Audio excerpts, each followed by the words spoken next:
Good day. After yesterday's dramatic events in the conflict in Ukraine, the situation today seems somewhat more calmer. We remain again in the quiet before the storm. In the vacuum of news, there's been again much discussion and talk about what is going on around the town of Liman or Krasny Liman in northern Donetsk. As of the time of the making of this video, it's not entirely clear precisely what has exactly happened. It seems that last night or yesterday afternoon, Russian reinforcements were sent towards the town, and it seems the most likely explanation is that their purpose was to withdraw the garrison from the town. Undoubtedly, as of this morning, Ukrainian troops have entered it, though there are some scattered and confusing reports that, in fact, parts of the garrison are still there and are still fighting. There's also some confused reports about the fact that more Russian reinforcements are moving towards this area.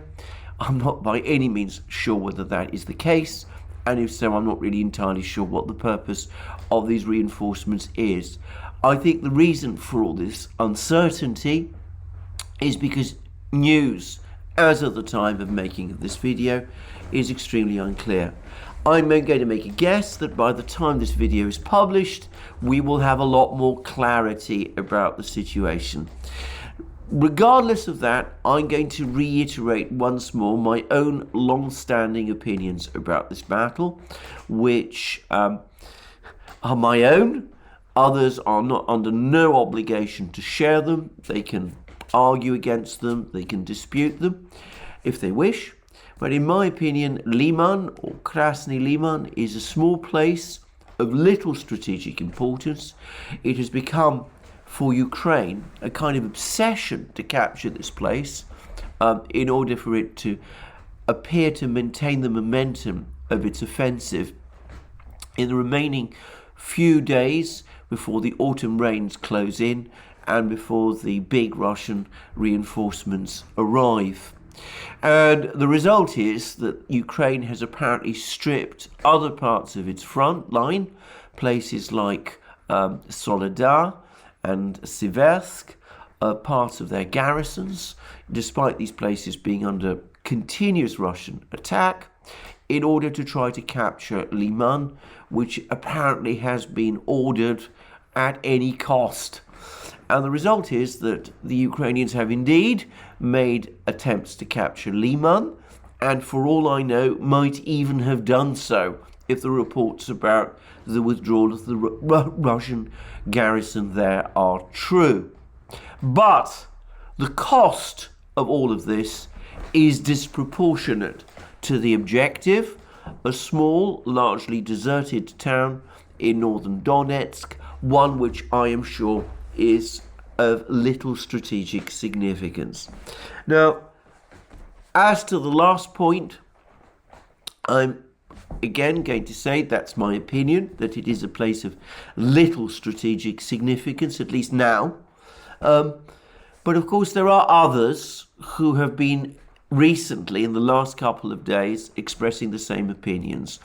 One was Igor Girkin, aka Strelkov, who was in overall command of the Donetsk militia back in the 2014 fighting, and who knows this area and Liman itself well.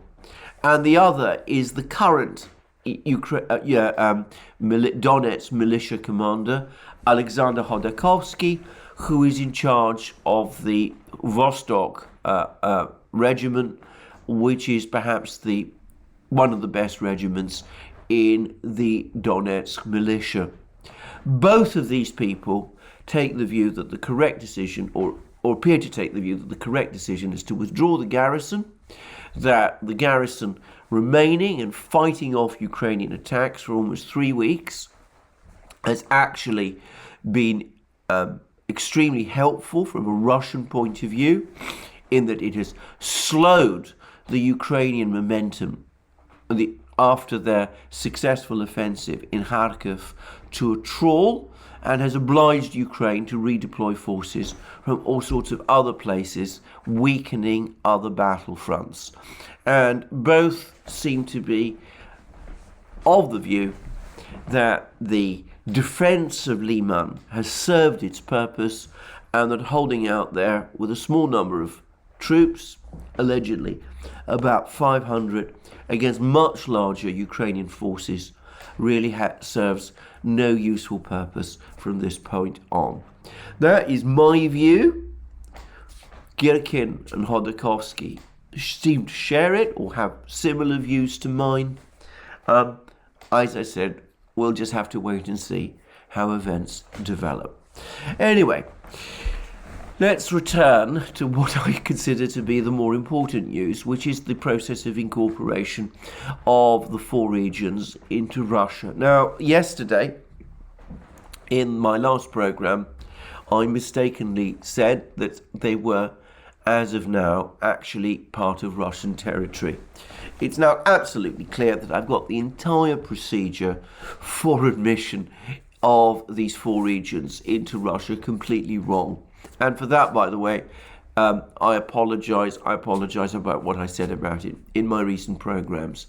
It seems that the correct sequence is this: 30th of September, i.e. yesterday, Putin signs an accession treaty for the 4 regions.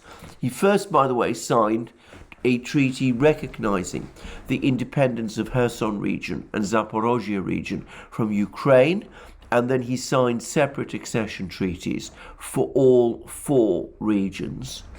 Those accession treaties, signed by Putin and by the leaders of these 4 regions, are then referred on Monday to the State Duma, on Tuesday to the Federation Council. Once the Federation Council approves those treaties, they become law, and at that point, these 4 regions become part of the Russian Federation. The actual date when they become part of the Russian Federation is therefore not now, but 4th or 5th October 2022. So we've still got a few more days. And the Russians have now made absolutely clear, and of course Putin made absolutely clear in his speech yesterday, that if the Ukrainian troops remain in Donbass, then at that point the Russians will consider that this is an act of aggression against Russia, and the full might of the Russian armed forces will be unleashed to drive the Ukrainians out, and perhaps possibly to do more. Now, there's more and more news, more and more pictures of large convoys of Russian troops and equipment rolling into the 4 regions. Now, it's very difficult to get an exact sense of where all these reinforcements are going. But for what it's worth, my own impression is that they're not going to the north, they're not going to the area of the battles at Krasny Liman and those sort of places. I think the Russians feel that the situation there is being contained, however difficult it is. They seem to be heading south, principally to Zaporozhye and Kherson. And that does make me wonder what the plan might be, and whether perhaps the initial intention of the Russians is to keep pressing on with their advances in Bakhmut city and around Donetsk city, where the main fighting of the war continues, or whether possibly it might be to make a push to capture the important industrial city of Zaporozhye on the Dnieper River, the capital of Zaporozhye region, which is still under Ukrainian control. Now, this is a big city. It is the city where the Motorsich factory, which makes jet engines, gas turbines, all kinds of important equipment, is located. That's a major part of the Ukrainian military industrial complex. And of course, if it were captured by the Russians, that would be a dramatic event, which would, shall we say, change perceptions at this particular moment about the nature of the war. The other possibility is that the Russians might also be planning some kind of strike towards Nikolaev. This is this important shipyard city on the southern Bug River in southern Russia, in southern Ukraine, west of Kherson region. The Russians have troops, or rather the militia apparently have troops, 15 to 20 kilometers from Nikolaev. And of course, Nikolaev is also something of a port. Were it captured again by the Russians, well, that would open the road for an advance to Odessa, where I suspect the Russians do eventually intend to go. But we'll just have to see. But of course, it may be that I'm entirely wrong, and these troops that I think are trundling towards the south are actually trundling towards the north. I'm never going to pretend that I have any great expertise in understanding or assessing film or pictures. Others are far better at that sort of thing than I am, and I'll just have to wait and see and decide what is going to happen. But anyway, one way or the other, from the 5th of October, the character of the war will change, and we will see, as I said, what the Russians do and what happens when, after the autumn rains and the softening of the ground starts to harden again, and all these reserves that the Russians are building up start to enter into the battlefields. On that particular issue, I get the sense, by the way, that the mobilization, the partial mobilization, has now essentially completed the process of calling up the reservists, and that what is now happening is that they're being sent to various training grounds in various places to be trained and brought back to the sort of condition where they would be fit to be used as combat soldiers, if that's what some of these reservists are going to be needed for. And some of these training camps are located in various different parts of Russia. One of them is in Chechnya. One of them is in Donetsk region, interestingly enough, very close to the front lines. Now, I want to stress again, I'm not convinced that every single soldier who's been called up will be sent into battle or even into those areas which were formerly Ukrainian. I suspect that a lot of them are going to take the place of professional units of the Russian army, still located on Russian territory, which haven't been allocated to the battle. And I do expect that one way or the other we will see large numbers of Russian troops entering the battle before very long. I mean, that seems logical. It's probably not all we're not going to see all of these forces appear at once. We're probably going to see a couple of thousand going in every day. Many of them may be filling up gaps in existing units. Many of these reservists may be filling up gaps in existing units, particularly I suspect in airborne units if it's ex-paratroopers who have been called up.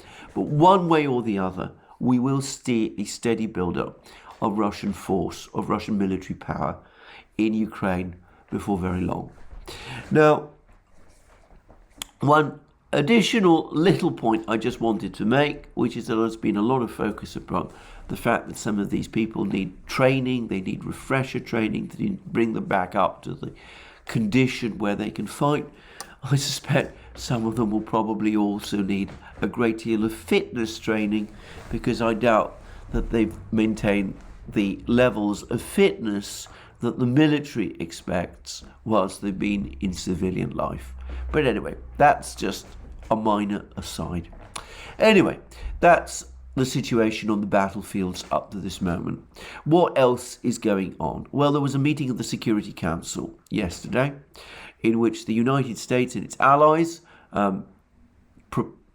sought to get past a resolution which would condemn the referendums in the 4 regions and the prospective annexation of these regions by Russia. The resolution failed because Russia, which has the right of veto on the Security Council, vetoed the resolution. What is much more important than that the Russians exercised their veto is who abstained. Now, a resolution of this kind is a very difficult thing for the country that is carrying out the annexations, because all over the world, every country is going to be very wary of appearing to endorse the conquest of one country by another country. The Mexican delegate who is attending the Security Council, for example, made a point that Mexico has lost much of its territory as a result of annexations by another country and cannot therefore support annexations in principle. And of course, the delegate didn't mention which country, but of course everybody knows that he was referring to the United States. An interesting comment for the Mexican delegate to make. So Mexico voted for the resolution, even though, as I said, its delegate did so, whilst throwing a barb at the United States, which was co-sponsoring this resolution. But a number of other countries refused to support the resolution, and they were the big 3. They were the big 3 non-Western powers: China, India, and interestingly enough, Brazil. Gabon also, by the way, refused to support the resolution. Now, they all gave the same reason. They say that they didn't think that the resolution as drafted was helpful in resolving the conflict, and they made it very clear that as far as they were concerned, they wanted to see peace negotiations. And again, that is something of a rebuke directed at the United States and at the Western powers, because it's well known around the world that it is the Western powers who have been pushing hard to prevent a negotiated solution to this conflict from happening. So the result is that though the resolution failed because the Russians vetoed it, as they have the right to do, it didn't gain the support of the big non-Western powers: India, China, and Brazil. All, of course, by the way, partners of Russia in the BRICS group. And I understand that there is some irritation in the West about this. There were some hopes that apparently India or Brazil might support the resolution, which for the Russians would have been embarrassing. Now, next week, 10 days after the Security Council vote, as a result of certain changes that were made to United Nations General Assembly rules, there will be a session of the General Assembly at which this resolution will be proposed again, and there will be a discussion at the General Assembly at which the Russians will have to give and explain their reasons for the veto. The Russians will, of course, give their reasons for the veto. The fact is that from a diplomatic point of view, they have already achieved the main thing. They have kept the clear neutrality, the sympathy of the big powers: China, India, Brazil. We'll see whether the resolution is in fact put to a vote. It may be, but we'll just have to see. Anyway, that was what happened at the United Nations Security Council. I think the Russians, by the way, will be quietly relieved that the Security Council meeting went the way that it did, and that their key allies, China, India, and indeed Brazil, remained on side. And I think in the case of Brazil, where there's elections pending, it seems that both Bolsonaro, the current incumbent president, who many thought was pro-American, and his challenger, Lula da Silva, are both more likely than not to continue with the existing policy that Brazil is following. So at the moment, I think, as I said, the Russians will be reasonably satisfied with the way things have been going in what was certain to turn out for them to be a difficult Security Council meeting, and what will no doubt be a difficult General Assembly meeting in 10 days' time. Now, in the meantime, lots of other things have been going on the economic front, and I'm getting the sense that there's now a general understanding in Europe that the economic situation there is starting to go hideously wrong. And it seems that the industrial production in Germany especially, but in some of the other EU countries, is now falling fast, even as the German government promises to enact further spending packages in order to prevent the economy from falling into a spiral of contraction and decline. Now, I have to say, that looks to me a little bit like the policy that the British government tried to enact a week ago, when it too announced a policy of tax cuts, supports for households who are trying to fight higher energy prices, and also general spending increases to try to keep the economy afloat. And what happened was that there were severe disruptions both in the British bonds market, the gilt market, and of course the sterling came under severe pressure. I'm not sure, I don't really see why with the EU it would be any different.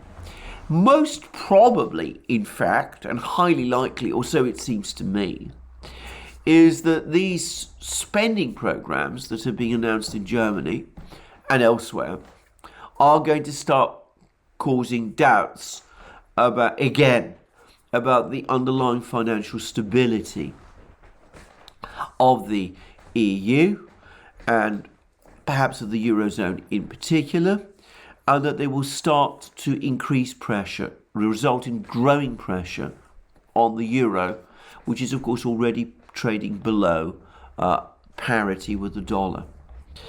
Now, if that happens, that combined with this extra spending is going to create a very paradoxical situation, which is that on the one hand, even as the European Central Bank, like the Bank of England, is trying to raise interest rates to counter inflation, at the same time, we're going to see huge increases in spending, which will add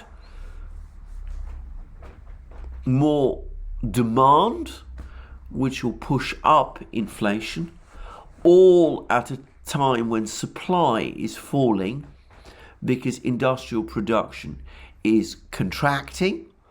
And by the way, agricultural production is contracting also. And at the same time as the currencies, the euro and sterling, are falling against the dollar, making the import of goods and commodities from outside the sterling area and the eurozone more expensive because they are still mostly priced in dollars.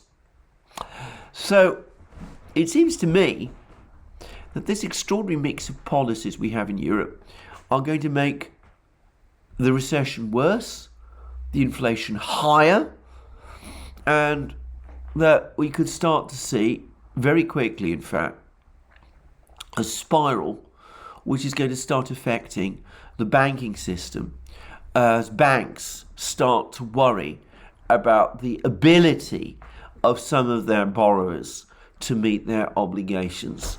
And we can start to see banks starting to respond to that in all sorts of complex and curious ways, not unlike what we saw in the 2007-2008 crisis.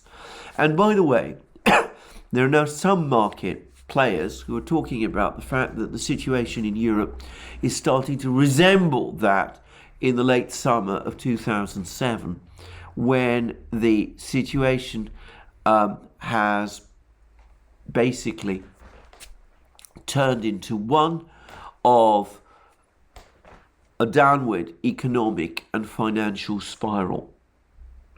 Problem is, unlike 2007, 2008, there's no very obvious way out of this problem this time. QE has already been tried. Cutting interest rates is going to simply add to the inflation fire, which is what is burning through all these economies. And of course, it's become very difficult now to sort out the supply problems. Even if Europe was to suddenly lift its sanctions on Russia, with Nord Stream pipelines damaged, possibly soon beyond repair, how does the gas from Russia flow east in the quantities that flow west in the quantities that would be needed to stabilize energy prices? I have to say that, as I never quite felt in 2007, 2008, this is a crisis that I don't really see an obvious way out of. I think some people in European governments are beginning to understand this. I think European businesses and industries are starting to understand this. There were some very remarkable conversations between the new British Prime Minister Liz Truss and various people calling in from around Britain, and they were all basically telling her that the rise in interest rates that is now taking place is her fault and her government's fault. And she seemed somewhat bemused by this. She seemed to find this difficult to understand. But of course, ultimately, it is her fault, or at least it's the fault of not just her government, but all the other governments that have been involved in all of this. And of course, for people who are already paying very high prices for their everyday goods and who are going to undoubtedly be faced with higher energy costs, irrespective of the government's price caps. The cost of paying higher interests on their mortgages and credit debts is going to be extraordinarily high. I don't, as I said, have a clear idea of what policymakers in Europe are going to do. I do suspect that they will be calling frantically the Federal Reserve Board in Washington, asking it to slow down its pace of interest rate increases. But I'm not sure that the Federal Reserve Board is in any position to listen, because, to say it straightforwardly, prices, inflation in the United States are now rising also. I fear, in other words, that we are quickly approaching, perhaps even have passed, economically speaking, a point of no return. If that's right, and we start to get a really severe recession, perhaps even a depression in Europe, and one in which living standards for lots of people fall, I can't help but think, despite what some people are saying, that there will be a very heavy political backlash. This has come after a succession of economic shocks that the European public has experienced ever since the 2008 crisis. And I can't help but think that there will be a general loss of confidence in the European political class and in its leadership of Europe. I would also say that as far as the United States itself is concerned, certainly it is less affected by these events than Europe is. But Europe remains its biggest trading partner, and I think that eventually the spillover to the United States will come, and it will be severe. So, one way or the other, I think that this whole crisis over Ukraine is going to lead to very complex and turbulent times in the West. In the meantime, I doubt this is going to change the situation on the ground in Ukraine very much in the way the West wants. If the West, or at least the European part of the West, is in recession and depression, I have to say I think enthusiasm for supporting Ukraine is almost certainly going to dwindle, even if governments insist on continuing with it. In fact, I suspect that at some point, exasperation with those governments and their fixation with Ukraine is going to start to grow. I cannot imagine that won't find some political expression at some point, however hard the European elite tries to keep the situation, the political situation, under control. Anyway, that's my sense. I think that over the last couple of days, there is the mood, certainly in Britain, has darkened, and I'm getting the sense that it's beginning to darken significantly in Germany and in other parts of Europe as well. This could turn out to be a very difficult winter in Europe, a very difficult winter in Ukraine as well. I'm far from certain what will come out of it and what shape Europe will be in at the end of this process, and what shape the world will be in as well.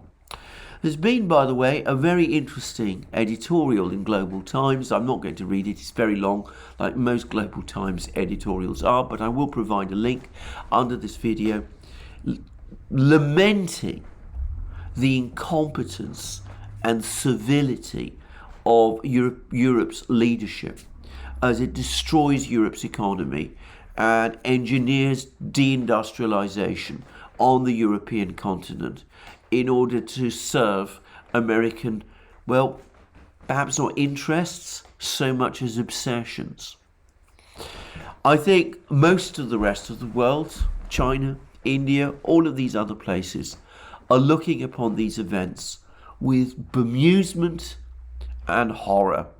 And I think that Global Times editorial is simply one example of how many people around the world think.